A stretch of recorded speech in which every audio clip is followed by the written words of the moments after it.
With this Spartan profile on MSU Today, I'm Russ White. Michigan State University College of Social Science and School of Criminal Justice alumnus Carlos Cubia is Senior Vice President and Global Chief Diversity Officer for Walgreens Boots Alliance. The Pontiac, Michigan native followed his older brother and sister to MSU. Upon graduation, he applied for a position in the Secret Service. While waiting to hear back, he began a career in insurance, which gradually led him into human resources work. Without even realizing it, Cubia was beginning his work in diversity, equity, and inclusion before that work had a name. Upon graduation from Michigan State, I headed to Washington, D.C. as I was applying for the U.S. Secret Service, because I was a criminal justice, social science major at Michigan State. So always had a longing for helping people, whether it was in law enforcement, had thoughts of being a lawyer, but always advocating and speaking on behalf of others and being that voice for the voiceless. So when I left, started my application with the Secret Service. Obviously, if anyone knows anything about the federal government or law enforcement, it's a long, grueling process, having to go through background checks, polygraph tests, and every other test with them talking to friends and families or places that you've ever lived. So while I was waiting on that process to unfold, I started working as a claims adjuster for an insurance company, doing claims and then underwriting and then sales. Was constantly in contact with the Secret Service, and at the time that was the Department of Treasury before they moved over to the Department of Homeland Security. And was constantly in contact. It's moving, things are looking good. And along the way, while I'm waiting for that, I got engaged, got a promotion with the insurance company and became a supervisor, and was thought at that time making good money, and thought, if this Secret Service thing comes through, I'm probably going to turn it down. And after so long of waiting, I just kind of gave up on that and stayed the course with corporate America in claims, financial services, and really just working in corporate America, looking to start over and make the decision to leave, to move away from law enforcement and into corporate America. But what I found along my journey is that I was running into people in corporate America that were just having a hard time being heard, moving through the process, and getting opportunities. So probably 3 or 4 years after I left college, I started on this journey of how do I help people in corporate America to do better, to realize their dreams, and to be seen and to be heard. Didn't officially do it, but was always advocating, speaking to supervisors, challenging the status quo, sometimes getting myself in trouble because, at that time, it wasn't kosher to speak up. You were supposed to do what you were told and just be a member of corporate America and be a member of that society, but that was never who I was. So I was always challenging respectfully the status quo. Why were certain things the way they were? Why did so-and-so get passed over for an opportunity? And that eventually led to me, and I'm kind of fast forwarding here, leaving my sales and account management role and moving eventually into a DE&I role. I moved to California for a number of years when I was working in financial services. From there, I went to Pennsylvania, from there to Washington, D.C., Atlanta, Georgia, and then up to New Jersey, all working with the same company, getting promoted with higher levels of responsibilities, higher level of authority, but continuing, and I was vice president of sales at the time, but continuing through that journey, I was always fighting for other people. And folks had said to me, why don't you be moving to HR? Never had an interest in HR, but I did have an interest in advocating and being an advocate for others. So when I was working in Detroit, I was working in the Detroit Municipal Department for a financial services company, and we were selling 401k plans. And in selling those plans, I had 4 of the high achieving, very dynamic sales reps, but there were 4 white gentlemen, 4 white individuals that had graduated, 2 from University of Michigan, 2 from Michigan State, and they worked for me. Golfing buddies, we did everything together, great guys. But for whatever reason, they couldn't penetrate the Detroit market, because if you know anything about inner city Detroit, at that time, the police department was probably 80% African-American. The fire department, it was a predominantly African-American and Latino workforce. And these individuals had a hard time connecting. And it wasn't because they weren't good sales reps. It was because they really didn't identify or could connect with the market that we were trying to do business with. So I petitioned to my leadership in Hartford, Connecticut at the time to let me start a diversity training program. And I don't even know if we called it diversity, but a mentorship program where we brought on some minority reps to pair with the 4 white sales reps so that they can go in there and work together and try to connect with this market. So to shorten the story a little bit, what we did is we went from 65% production to 113% of productivity in a year and a half time after we implemented this program. We diversified the team. That was the first thing that we did. The second thing that we did is we took off those Brooks Brothers suits and put on golf shirts and khaki so that we were approachable and we weren't, because if you know anything about the financial services market, we're always buttoned up, suit and tie whenever we go in to do a presentation, but we changed the dress code to be more casual. And then the third thing that we did was created flexible work schedules, because when the police department opens, it never closes. They work 24 hours. So if the police and the fire departments work the night shift or weekends, we miss them with our 9 to 5 schedules. So we created a diverse team. We created casual work environment, and we created back then, and this was the early 90s, we created a flexible work schedule. And those are 3 of the main pillars that people still fight for DE&I today. And we were doing it back then because it was sound business practice, not because we were calling it diversity, equity, and inclusion, but we wanted to create an environment where people could become more engaged, more productive, and that can have flexible work schedules where that they can do their jobs and be their best selves. And we created that back in the 90s. Well, I shouldn't say we implemented that, myself and my team. And that led me to know that when you challenge the status quo and when you do things differently, you get better business results, you get a more engaged workforce. And I saw the satisfaction from the workers. I saw the satisfaction from the clients that we were doing business with, and I saw the satisfaction from those minority reps that we introduced to careers that they had no idea was a possibility for them moving into financial services. A number of those individuals that I brought on board back then are probably multimillionaires today, still in that same business. They have their own business today. And when I see them and talk to them, they always credit the fact that we gave them a chance to do something different and took a chance on them. And I think that's probably where I really officially said, this is the kind of work that I want to do. Most of us have heard of Walgreens. What is Walgreens Boots Alliance, Carlos? So most people are familiar with our corner pharmacies. In the United States, Walgreens Boots Alliance has almost 9,500 stores in the U.S. We are a pharmacy and a pharmacy retailer that does business in communities across the U.S. We believe in helping people lead healthier, happier lives. And we do that through connections with our pharmacists and providing other health services, providing those essential items that people need, in the moment. It's late at night and you need to run to the store to pick up some milk and some basics, household products. They're available at Walgreens, but we're more than that. Walgreens Boots Alliance is an organization that is in 20 plus countries. We have over 440,000 employees across the globe. And we are a health retailer, and healthcare destination for individuals to come in that want to take care of their health, to see a pharmacist, and to get basic services.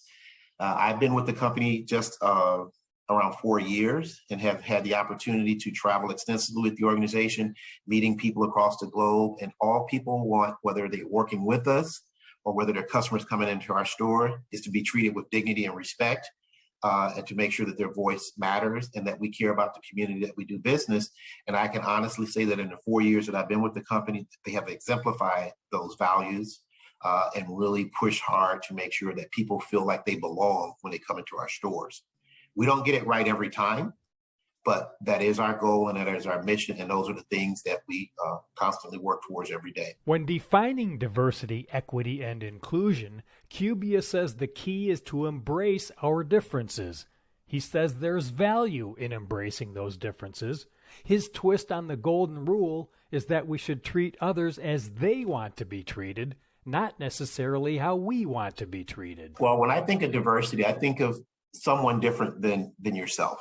I know people sometimes equate it to, black versus white. When I think of diversity, I look at all the dimensions of diversity, the things you're born with and then the things you acquire later in life, like your education, the knowledge, habits that you pick up along the way. The way we think about diversity at Walgreens Boots Alliance is, again, all of those dimensions, the innate and the acquired traits that you pick up over time.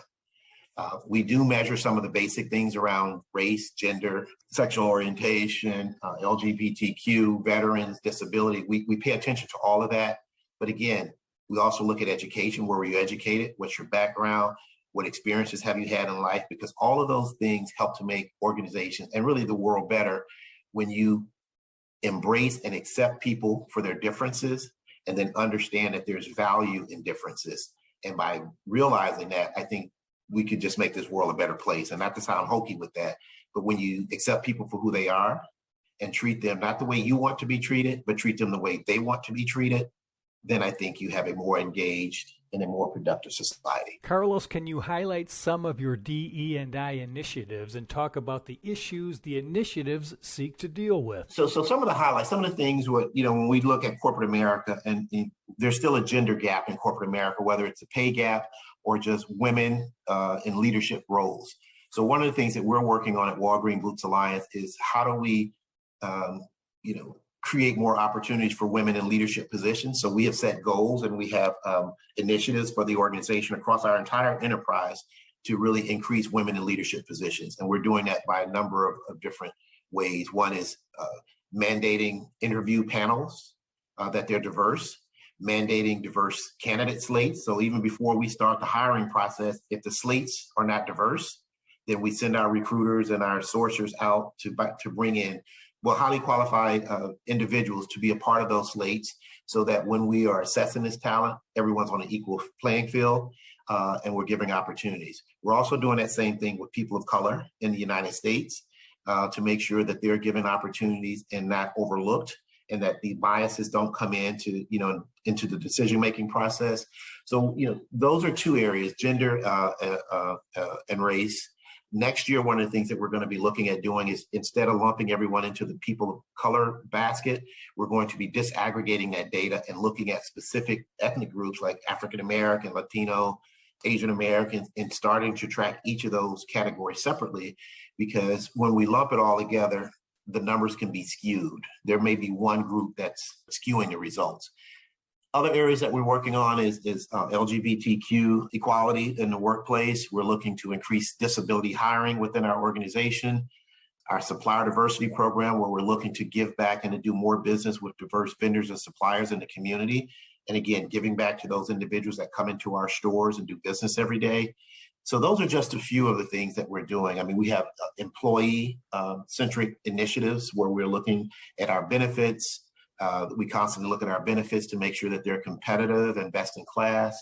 Our holiday schedule, as we look at right now, a lot of companies have made moves around adding new holidays or company paid holidays, and we constantly look at that. So there are a number of things that we're doing and constantly looking at other areas to drive equity within the workplace. Carlos Cubia says DE&I work continues to evolve as more organizations realize that embracing diversity, equity, and inclusion is not only the right thing to do, but is sound business practice. He says that if organizations are doing DE&I correctly, that it impacts every aspect of the business and is embedded in everything an organization does. Yeah, and that's a great question, and thank you for asking that. When I think about the evolution of DE&I and just the role of the Chief Diversity Officer, over time I've seen it really change. Back in the day, it was all about diversifying from an ethnicity standpoint. We have so many Caucasians in the workplace, we want to get other ethnicities into the workplace. So it was a people agenda back then. What's evolved over time is now it's a business imperative. Most CEOs and most Fortune 500 companies realize the value of having a diversity strategy for the organization that touches every aspect of the business, whether that's how they market, how they communicate, where they recruit, where they open or close locations, what products are on the shelves. The DE&I team or the DE&I leaders across most companies are now part of all of those discussions. We're being brought into discussions with investor relations now. When investors are out there looking at what public company they want to invest in, They want to talk to the chief diversity officer, say, tell me about your diversity, equity, and inclusion program. What are you guys doing to address A, B, and C? And then what kind of progress are you making? So the evolution has been amazing. It's been fast paced. It's hard to keep up because our phone is now ringing from every part of the organization asking for time with us to help consult about an issue that may evolve around DE&I that maybe that leader isn't that well versed on. We're being asked to be part of the training program within organizations, how we shape culture within the organization. If you're doing it the right way, then DE&I is embedded in everything that a corporation or an organization or an institution like Michigan State does. You know, when I think about some of my practitioner buddies that are in academia, they look at how the students see the university, the faculty, the makeup of the faculty, what programs you have, what curriculum you have. So DE&I touches everything. I mean, I don't think there's anything in corporate America or in any major institutions that DEI doesn't touch or shouldn't touch. When discussing challenges, opportunities, and goals for expanding DE&I work, Cubia talks about reaching people through the head and the heart. And he says for him, DE&I comes down to two words: dignity and respect. Oh, it absolutely makes sense. I mean, so I'll start with the challenges first. The challenges is that there's still a contingency of individuals out there that feel that this is social work and it has no place in business or in decision making. So one of the challenges is getting to those individuals and sharing with them factual data, showing them research where if you have a real strategy that's comprehensive in nature, that it does contribute to the bottom line and the success of your organization, regardless of what your organization is. It's winning over the naysayers because they still exist. But then I guess that's just a part of life, right? You know, everyone's not going to always be on board with everything, but you want to be able to give people the information and the education that they need so that they can make an informed decision. We always say in this business, we get to people either through their head or through their heart. The head is through data, facts, and figures. The heart is because they think it's the right thing to do. They know it's the right thing to do, so they jump on board. However you get there, I don't really care as long as you get there. But those are some of the challenges. Opportunities and things that we measure, you know, there are a number of outcomes. We measure, are we improving in some of those categories that I mentioned earlier? Women in leadership, people of color, are we creating more awareness about, you know, differences that exist within the workplace and in the world? And are we giving people tools and knowledge and training so that they can understand how to accept people for who they are and how to work with that? Part of it is holding up the mirror and understanding who you are and how you make your decisions and what motivates you, and then helping people to learn how to take their styles and their beliefs and to not impose it on others, but to accept and to compromise. You know, I said it earlier, and it's really only two main words, and that's dignity and respect. If you just follow that golden rule, treat everybody with dignity and respect, most of the times things are going to work out, you know, for you, whether around DE&I. It's when you start to overlook those things and put yourself ahead of everyone else, that's when we run into issues. Other outcomes we like to see is, it may not even be numbers related. It's the culture of an organization, of a neighborhood, of a university. What's the culture? Do people feel good about it? If you were to ask questions within the organization about, would you encourage people to apply to go to school here or to work for this organization, what's their answer? So part of it is how you make people feel and the culture you create. And that's hard to measure other than just talking to people. Others you can measure through numbers and data that's on paper.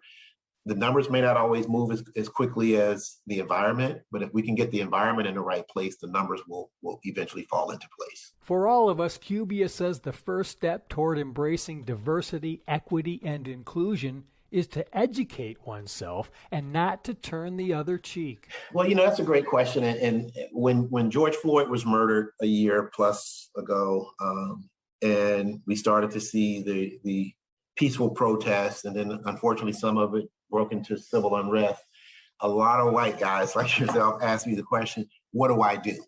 And I think that's the first step, is saying, you know, is educating yourself and getting information on how the experience of others have affected their lives and the challenges and the situations that we see today. So learning is one, asking questions, not being afraid to say, I don't know. But the other thing that I would say is not turning the other cheek. Just because it doesn't affect you directly doesn't mean it doesn't affect you indirectly. When these things happen, it affects all of us in some way, shape, or form. And the sooner that we realize that if we come together and work together, and again, I'm going to use that word again, and value the differences and understand each other's perspectives and point of views, I think what will end up happening is we'll start to see the world differently and understand other people's plights. Part of it is just education. We just celebrated Juneteenth a couple of weeks ago. And for some folks, that's the first time they ever heard of it, right? They didn't even know that what had happened and it existed. There was the situation where Black Wall Street was burned down 100 years ago. And for some, they'd never heard of it until very recently. And so part of it is telling the story and understanding the past. Because if we understand the past, then hopefully we can take that information to prevent us from committing some of the same mistakes and repeating some of the ills that have plagued this country for so many years. Hiding it and overlooking it and pretending it doesn't exist is not going to get us there. And so back to your question, educating, admitting what you know and what you don't know, holding the mirror up to say, what have I done to contribute to this, or what have I not done to help solve this problem? And then understanding privilege. People don't like to talk about privilege, but privilege is real and it exists. And what people have to understand is that we all have privilege, regardless of who we are. But some of us have more privileges and different privileges than others that can help them to maybe go a little bit further based on privileges that they had nothing to do with. Cubia followed his brother and sister to MSU. It's the only school he applied to and had any interest in attending. When I was in high school, I struggled. I have dyslexia, so I struggled in high school.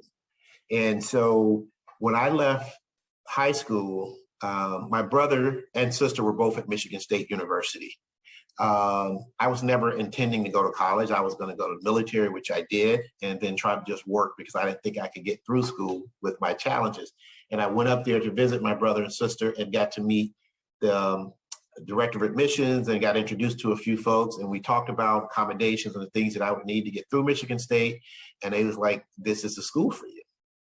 And I applied, got accepted, and that was it. The only school I applied to and the one I got into, and so glad that that was the path that I chose. And Cubia adds that as big as MSU is, it always seemed small to him. The university had so much to offer him, and that he'd attend MSU again if he had to do it all over again. So this is going to sound a little hokey, but I believe in full transparency. So I went up to Michigan State this past weekend with my son. And as I got out of the car and stood in front of my dorm, I almost teared up. Because when I think about where I am today, had Michigan State not given me the chance and the opportunity to show what I could do, with help, of course, I probably would not be where I am today. I have no idea where I would be today. Michigan State helped me because it gave me the services that I needed. It created an environment. At the time, if I remember the numbers correctly, we had 42,000 students at Michigan State, and 2,200, the demographics were people of color. So 2,200. And there was the Office of Black Affairs that I worked with and was a part of, and eventually became a director of programming for that organization. And it was kind of an affinity group for African-American students to make sure that your experience was one where you had a good experience at Michigan State. And I did. I was a leader on campus for my dorm, which I think we had, I'm not going to cite a number because I'll probably get it wrong, but between Hubbard Hall and the two dorms, I was the student government president. I pledged a fraternity, Alpha Phi Alpha fraternity. I joined the wrestling team my freshman year. Didn't last very long, but because I didn't want to go to the practice every day. But there were just so many things that Michigan State had to offer. And it, as big as it was, it felt small. And I felt connected, and I felt like, despite some of the challenges that, Michigan State had at the time and continue to have today, Michigan State believes that they want to create an environment where everyone is welcome, where everyone can realize their full potential. And I see that Michigan State constantly strives for that. And again, I believe in celebrating Michigan State because it's a great university and I recommend it. And I'm also looking at recommending for my son, but also hold them accountable for the areas where they fall short. But they acknowledge that and they want to move in the right direction to address those issues and those challenges. And I think that's what makes Michigan State great is the fact that you can celebrate and hold them accountable all at the same time. But all in all, if I had to choose again tomorrow, I choose Michigan State all over again. Carlos Cubia's advice for today's MSU students is to be authentic and true to yourself. Be true to yourself. Be very authentic and understand really what that means to be authentic. Because sometimes I think people use that out of context. Being authentic doesn't mean not compromising or being flexible. It just means stay true to your value and your value system. I don't ever compromise my value system, but I compromise other things depending on the situation or the ultimate goal that I'm trying to achieve. And that's just being a good individual and a good negotiator or a good collaborator, knowing how to flex and when to push and when to pull. But be true to yourself and follow your dream and not somebody else's dream. I had to learn that with my own kids because my daughter went into school, to be a business major, and I got excited about that. And then later on, she decided she wanted to teach. And I tried to convince her to stay the business route, but she wasn't happy. And I saw how her trying to stay the business route made her unhappy, but made me happy. And I had to back off and say, no, follow your dream, what you want to do and what's going to make you happy in life. And I think if you follow that simple rule, stay true to yourself, believe in yourself, and just realize that there's not much you can accomplish if you put your mind to it. And I know that sounds hokey, but it turns out for me that works. I don't walk around trying to pretend that I'm something that I'm not. I am who I am. When we talk about corny, I'm probably the most corny guy you're ever going to meet, but I don't care. It's who I am, and that's got me to where I am in life, and I'm comfortable with where I am. And so as I think about, staying true to yourselves, I just, think about this age of social media and how it has done a number of things. And there's been a lot of good coming out of social media, but I think it has also allowed us to put on some facades and not be our true selves. I would just encourage folks, and especially a lot of people coming up today, be who you are, be your true self, and don't hide and pretend to be something for someone else via social media. Because the hardest thing in life is trying to be something for someone else, trying to be what somebody else wants us to be. The easiest thing in life is just being yourself, because that's truly who you are. So always be yourself, stay true to yourself, and follow your own dreams. And I think you'll be fine. That's Michigan State University College of Social Science and School of Criminal Justice alumnus, Carlos Cubia. Carlos is Senior Vice President and Global Chief Diversity Officer for Walgreens Boots Alliance. I'm Russ White with this Spartan Profile for MSU Today.